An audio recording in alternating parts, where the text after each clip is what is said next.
ఇస్మార్ట్ శంకర్ హిట్తో తెలుగు ప్రేక్షకుల మనసులు కొల్లగొట్టి తెరమరుగైన నభా నటేష్ డార్లింగ్ సినిమాతో రీఎంట్రీ ఇచ్చింది.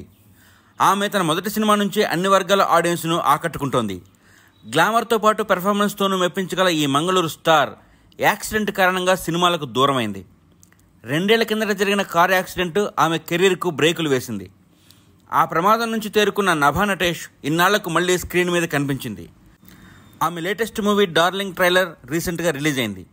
ఈ ట్రైలర్లో స్ప్లిట్ పర్సనాలిటీ డిజార్డర్ ఉన్న అమ్మాయిగా నభా నటేష్ చూపిన నటన అందరి ప్రశంసలు అందుకుంటోంది. డార్లింగ్ ట్రైలర్ రిలీజ్ ఈవెంట్లో నభా నటేష్ మాట్లాడుతూ, ప్రమాదం జరిగిన తర్వాత ఎలాంటి మూవీ చేయాలని ఆలోచిస్తున్న టైంలో డార్లింగ్ ఆఫర్ నా దగ్గరకు వచ్చింది. ఇలాంటి పాత్రలను నటించాలనేది నా డ్రీమ్ అంది. ప్రియదర్శితో కలిసి నభా నటేష్ లీడ్ రోల్లో నటించిన డార్లింగ్ సినిమా ఈ నెల 19న విడుదలకు రెడీ అవుతోంది.